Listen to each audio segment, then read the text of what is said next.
دا د الله حمد او ثنا ده چې موږ او تاسې ټول مسلمانان پیدا کړو. اسلام یو عظیم نعمت دی. زموږ په کتابو کې یو قاعده ده، وایي تعرف الاشیاء بازدادها.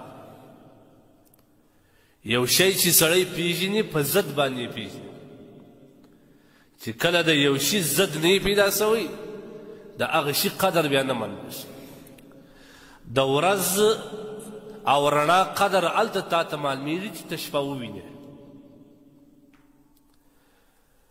د اوبو قدر هلته تا ته معلومیږي چې تا ته د اور ګرمایش ورسېږي.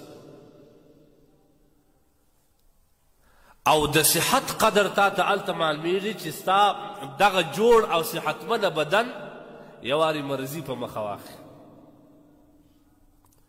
د ځوانۍ قدر تا ته هله معلومیږي چې کله ستا عمر د وخت په تېرېدو څخه ورسېږي اوس پنځرتابه ته هلته شکایت شروع سي. نن لاس درد، نن د پښې درد، نن د زړه وال بند، نن شوګر راپورته سوی. بیا به هلته تا ته وایي یا لیت شباب یعود، کاشکې زما ځواني وار راګرځېدلی وای. فاخبره بما فعل المشرک. ما به یوه ورځ چې دا زما ځواني راغلی وای، ما به دا ټوله ورځ د سپین ږیرتابه شکایت ورته کړی وای چې دا یې راباندې تېر کړل، دا یې راباندې تېر کړل، دا یې راباندې وکړه. دا خو بیا نه راګرځي. نو د اسلام قدر هلته معلومیږي چې په کومه علاقه کې خلاف مذهب شروع وي، خلاف دین شروع وي. یهودیت وي یا نصرانیت وي یا یهودي دغه بوداییت وي یا هندو پرسته خلک وي، هلته چې ته دا خلک وینې چې په څه شي اخته یې، بیا به ستا د خولې څه په خپله ووځي الحمدلله علی الاسلام. دا چې د مور په نس کې موږ ته د اسلام اوازونه وو، د مور په غېږ کې د اسلام او د الله الله نارې وې. د شیدو په وخت کې چې به موږ خوراک کوئ د الله الله نارې وې. چې راپورته سو بابا مسجد ته بیولو د الله اکبر نارې وې. چې کله پر خبرو رالو مدرسې ته واچولو د قال الله قال رسول الله نارې وې چې زما سو.